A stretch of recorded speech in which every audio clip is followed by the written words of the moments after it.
अगर आपने Jurassic world देखी है तो इंडोमिनस रेक्स से आप भली भांति परिचित होंगे।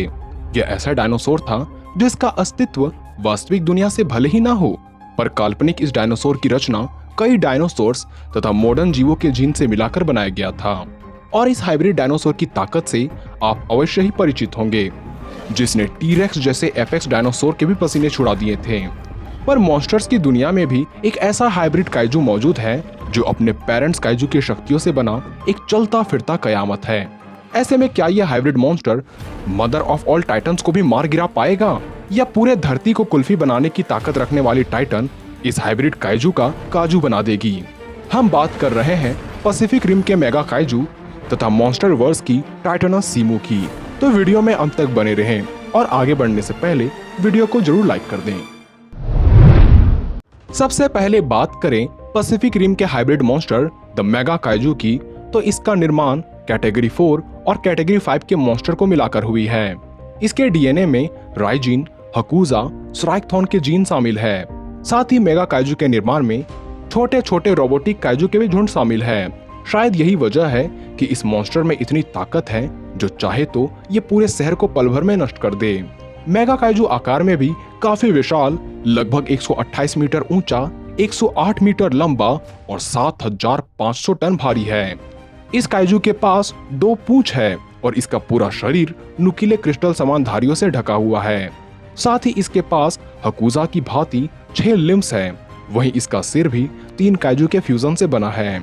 बात करें इसके पावर्स की, तो चूंकि ये 3 खूंखार मॉन्स्टर के मिश्रण से बना है, इसलिए इसके पास उन सभी की शक्तियां समाहित है। मेगा काइजू की पूंछ पूरी तरह से कांटेदार है, इसलिए येगर के आर्मर को इसने काफी आसानी से नष्ट कर दिया था। ये काइनेटिक एनर्जी को सोखने के साथ साथ उसकी दिशा को भी बदल सकता है, जिससे इसके दुश्मनों के लिए आफत सी आ सकती है। इसकी रीडायरेक्टेड ब्लास्ट ने तो येगर को उछाल फेंका था। ये इतना ज्यादा स्ट्रॉन्ग और ड्यूरेबल है जिसने बिना ज्यादा मेहनत किए ही येगर को काफी आसानी से हवा में उछालते हुए बिल्डिंग्स में फेंक दिया था। वहीं इसने एक ही प्रहार में येगर के 2 टुकड़े कर दिए थे। इसके अलावा मेगा काइजू की साउंड भी इतनी शक्तिशाली होती है जिसने एक ही वेव में कई कार्स और बिल्डिंग को हवा में उछाल फेंका था। पर मेगा काइजू को जो बात सबसे खास बनाती है वो है इसका एनर्जी एब्जॉर्प्शन, यानी यदि इस पर कोई हमला करता है, चाहे वो हमला फिजिकली हो या वेपन से, ये उस हमले से उत्पन्न हुए काइनेटिक एनर्जी को सोख कर अपने दुश्मन पर एक घातक हमला कर सकता है। अगर मेगा काइजू पर कोई इतने जोरों से हमला करे कि पूरी पृथ्वी नष्ट हो जाए, तब वो एनर्जी ये सोख कर अपने दुश्मन के विरुद्ध इस्तेमाल करके उसके चीथड़े तक उड़ा सकता है। पर शीमू उड़ नहीं सकती, लेकिन ये वो कर सकती है जो शायद मेगा काइजू सोच भी ना सके। इसलिए बात करें टाइटनस सीमू की, तो इसे एंसेस्टर टाइटन, एंशियंट टाइटन तथा मदर ऑफ ऑल टाइटन के नाम से भी जाना जाता है। लगभग 532 फीट ऊंचाई तथा पूंछ सहित लगभग 1200 फीट लंबाई के साथ ये मॉन्स्टर वर्स की सबसे बड़ी टाइटन है तथा वजन में भी ये करीब 2 लाख मेट्रिक टन जितनी भारी है। 4 पैरों वाले इस मॉन्स्टर का पूरा शरीर रेप्टिलियन स्क्यूट से ढकी हुई है और रंग में ये पर्पलिश व्हाइट है। इस मदर टाइटन के स्पाइक्स पूरे शरीर पर उभरे हुए हैं, जिसका आकार गॉडजिला के डोर्सल प्लेट से भी काफी विशाल है। इसके पूंछ के आकार को भी देखा जाए तो शायद ही 4 पैरों वाला कोई ऐसा मॉन्स्टर होगा जिसके इतने लंबे पूंछ निकले हुए हो। और इसकी पूंछ घातक इसलिए भी हो जाती है क्योंकि इसके पूंछ के अंत में 4 थेगोमाइजरस लगे हैं, जिस वजह से इसके पूंछ की एक स्ट्राइक लीथल हो सकती है। हालांकि जब GXK की ट्रेलर आई थी तब सभी ऐसा सोच रहे थे कि सीमू नामक कैरेक्टर धरती को फिर से बर्फ में तब्दील करने वाली है, पर मूवी ने सच दिखला दिया। ये बात नहीं है कि सीमू ऐसा नहीं कर सकती थी, बल्कि वास्तविकता तो ये थी कि सीमू ऐसा करना नहीं चाहती थी, क्योंकि जब ये स्कार के कंट्रोल में भी थी, तब जब स्कार पहली बार सीमू को कॉन्ग पर हमला करने का इशारा करता है, तब सीमू हमला करने से झिझकती है। पर जब स्कार क्रिस्टल से इशारा करता है, तब मजबूरन सीमू को हमला करना पड़ता है। पर उस वक्त भी सीमू फुल पोटेंशियल के साथ हमला नहीं कर रही थी, क्योंकि अगर वो ऐसा करती तो कॉन्ग हमारे बीच नहीं रहता। शीमू यूं ही मदर ऑफ ऑल टाइटन नहीं कहलाती, बल्कि दूसरे टाइटन को चोट पहुंचाने में इसे बुरा लगता है। इसलिए जब ये स्कार के बंधन से छूटती है, तब इसे विनम्र टाइटन तो हम गॉडजिला को भी नहीं कह सकते, क्योंकि अंत में सीमू कॉन्ग को अपनी सवारी करवाती है, वो भी बिना किसी कंट्रोल के। हालांकि इसे धरती पर या इसके टाइटन पर खतरा महसूस होता है, तब इससे ज्यादा खूंखार टाइटन भी कोई नहीं हो सकती, क्योंकि ये एक क्रायोजेनिक टाइटन है जिसके पास पूरे विश्व को समाप्त करने की ताकत है। फिजिकली भी ये इतनी स्ट्रॉन्ग है जिसके आगे गॉडजिला की भी पावर फीकी पड़ जा रही थी। यहाँ तक कि गॉडजिला और कॉन्ग मिलकर भी इस पर टूट पड़े थे, पर शीमू गॉडजिला को हवा में ऐसे उछाल फेंकी मानो किंग ऑफ द मॉन्स्टर की कोई रिस्पेक्ट ही न हो, और कॉन्ग तो बीस्ट ग्लोव के साथ भी इससे बचने के लिए संघर्ष कर रहा था।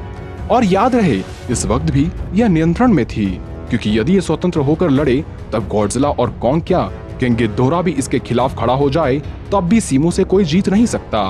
बात करें सीमू के इंटेलिजेंस की, तो सीमू की विल पावर और बुद्धि लाजवाब की है।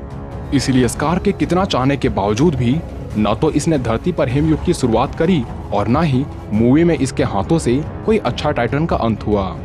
हालांकि जब यह नियंत्रण से आजाद होती है तब इसने सबसे बड़े खतरे स्कार का ही अंत किया और कॉन्ग का साथ देकर एक समझदारी भरा फैसला किया, क्योंकि नियंत्रण में रहने के बावजूद भी इसे सच्चाई को पहचानने में तनिक भी देर नहीं लगी, जो इसके अच्छे इंटेलिजेंस को दर्शाता है। शीमू के पास बर्फ जमाने की एक अद्भुत शक्ति है जिसे फ्रॉस्ट बाइट ब्लास्ट के नाम से जाना जाता है। ये ब्लास्ट इतना घातक होता है कि परमाणुिक स्तर पर चीजों से लेकर धरती जैसे विशाल ग्रह को भी बर्फ में तब्दील कर सकती है। इसलिए इवॉल्व हो चुका गॉडजिला भी कुछ पल के लिए इसके फ्रॉस्ट बाइट से जम गया था। कॉन्ग का हाथ बुरी तरीके से घायल हो चुका था और सेकेंडों में इसने स्कार को बर्फ का पुतला बना दिया। फ्रॉस्ट बाइट ब्लास्ट के अलावा इसकी प्रेजेंस से ही चीजें बर्फ में बदलना शुरू कर देती है। इसलिए जब इसे पहली बार दिखाया जाता है तब लावा ग्राउंड भी बर्फ में बदलना शुरू हो जाती है, यानी ये अटैक से ज्वालामुखी तक को बर्फ में तब्दील कर सकती है। पर क्या शीमू हाइब्रिड मॉन्स्टर मेगा काइजू को बर्फ में बना सकती है? क्योंकि सभी बातों की तरफ गौर करें तो सीमू न सिर्फ मेगा काइजू से आकार में बड़ी है, बल्कि इसकी स्पीड, इसका अटैक और फ्रॉस्ट बाइट ब्लास्ट की भी एबिलिटी कमाल की है। क्योंकि फ्रॉस्ट बाइट के हमले से जितनी काइनेटिक एनर्जी उत्पन्न नहीं होती, उससे कहीं अधिक ये चीजों को स्थिर बना देती है।